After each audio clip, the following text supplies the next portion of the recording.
पता यहाँ बैठे हुए कितने लोगों को सिद्धार्थ के बारे में पता है, लेकिन हर किसी को गौतम बुद्ध के बारे में जरूर पता होगा।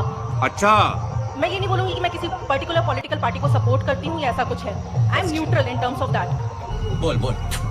एक इंसान घर छोड़ के आधी रात को निकल रहा है, सिद्धार्थ से वो बुद्ध, गौतम बुद्ध बन सकता है, तो अगर कोई दूसरा इंसान अपने घर से अपनी बीवी को छोड़ के अगर निकला है तो उसके क्या व्यक्तिगत जीवन पे कटाक्ष करके आगे बढ़ने से हमें क्या फायदा होगा? आपने जो बाद में चीजें बोली वो करना सही है, वो आगे बढ़ना सही है, हम वही मानते हैं, लेकिन क्या फायदा है किसी के व्यक्तिगत जीवन पे कटाक्ष करके? उससे हम कहां तक पहुंच सकते हैं? अभी मजा आएगा ना भिड़ो। मूल प्रश्न है आपका कि किसी भी इंसान के व्यक्तिगत जीवन पे कटाक्ष क्यों करते हैं? बिल्कुल नहीं करना चाहिए जब तक वो जीवन व्यक्तिगत है।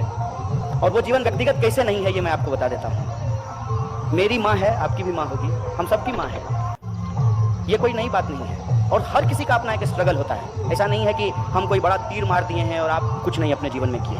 हर इंसान अपने जीवन में एक स्ट्रगल करता है। बात तो सही है। लेकिन जब उसका मार्केटिंग किया जाता है, इसको आप समझिए कि मार्केटिंग क्या होता है। मार्केटिंग ये होता है कि आप कितने भी नालायक क्यों ना हो, नोटबंदी के बाद अगर आपकी माँ 90 बरस की होगी तो आप उसको एटीएम के बाहर नहीं खड़ा करेंगे, ये मेरा भरोसा है। लेकिन अगर 90 साल की माँ को कोई अगर एटीएम के बाहर खड़ा कर दे तो ये व्यक्तिगत बात नहीं है, ये मार्केटिंग है, ये सार्वजनिक बात है। और ये सार्वजनिक बात जब है तब उसका क्रिटिसिज्म भी किया जाएगा। ये क्या सुन रहा हूँ? उस माँ को मैं नमस्कार करता हूँ, मैं अपना आदर प्रस्तुत करता हूँ उनको। उस माँ के प्रति मैं कोई कमेंट नहीं करना चाहता हूँ, लेकिन जो नालायक बेटा है उस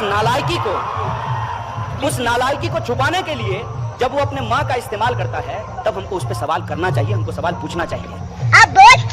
सही में मैं काफी खुश हुई। आपकी जो आइडियोलॉजी है, आपने जो बोला, बाजी बदल लिया साला। I agree to this fact. मैं मानती हूँ, पूरे तरीके से मैं आपसे सहमत हूँ, आपने जो कुछ भी कहा। ये तो लेने के देने पड़ गए।